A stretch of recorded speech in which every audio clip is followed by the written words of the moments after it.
कल्पना गर्नुहोस्, अन्ध्यारो खानीको गहिराईमा तपाईँ उभिनुभएको छ। हात थाकेका छन्, लुगा धुलोले भरिएका छन्, तर मन आशाले भरिएको छ। वर्षौंदेखि तपाईँ खन्दै हुनुहुन्छ, एउटा यस्तो सपना पछ्याउँदै जसलाई संसारले हाँसेर उडाएको थियो। तर सफलताबाट केही इन्च टाढा हुँदा तपाईँ हार मान्नुहुन्छ।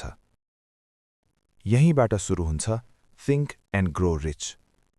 नेपोलियन हिलले यो पुस्तक एउटा साँचो र शक्तिशाली कथाबाट सुरु गरेका छन्। आर.यू. डार्बी नामक व्यक्तिको कथा।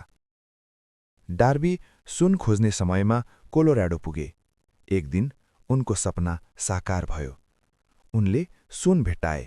उत्साहित भएर आत्मविश्वासका साथ उनले ऋण लिए, मसिन किने र खानी खन्न थाले। सबै कुरा ठिक चलिरहेको थियो, तर अचानक सुन हरायो। दिन बिते, हप्ता बिते, तर सुन फेला परेन। थकित, निराश र हताश भएर डार्बीले एउटा निर्णय लिए। उनले आफ्ना सबै मसिन एउटा कबाडीलाई बेचिदिए र खानी छाडेर हिँडे। तर कथा यहाँ समाप्त हुँदैन। मसिन किन्ने व्यक्तिले हार मानेनन्। उनले एकजना खानी इन्जिनियर बोलाए। जाँच गरेपछि एउटा चकित पार्ने तथ्य पत्ता लाग्यो। सुनको नस सकेकै थिएन, त्यो केवल थोरै सरेको मात्र थियो, र जहाँ डार्बीले खन्न छोडेका थिए त्यसबाट मात्र 3 फिट टाढा करोडौं मूल्यको सुन लुकेको थियो।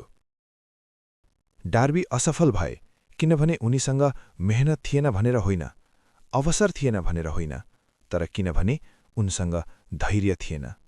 नेपोलियन हिल भन्नुहुन्छ, धेरै मानिसहरू कमजोर भएर असफल हुँदैनन्। I surrender about success and accept failure. उनीहरू छिटै हार मान्छन्। असफलता प्राय निराशाको भेषमा आउँछ। यसले कानमा भन्छ, यो सम्भव छैन, यसले काम गर्दैन, अब छोडिदेऊ। र जो यी आवाज सुन्छन्, उनीहरू सुनबाट 3 फिट टाढै फर्किन्छन्। यस अध्यायको सबैभन्दा ठूलो सन्देश, विचारहरू वस्तु हुन्। हरेक ठूलो उपलब्धि पहिले कसैको मनमा जन्मिएको विचार हो।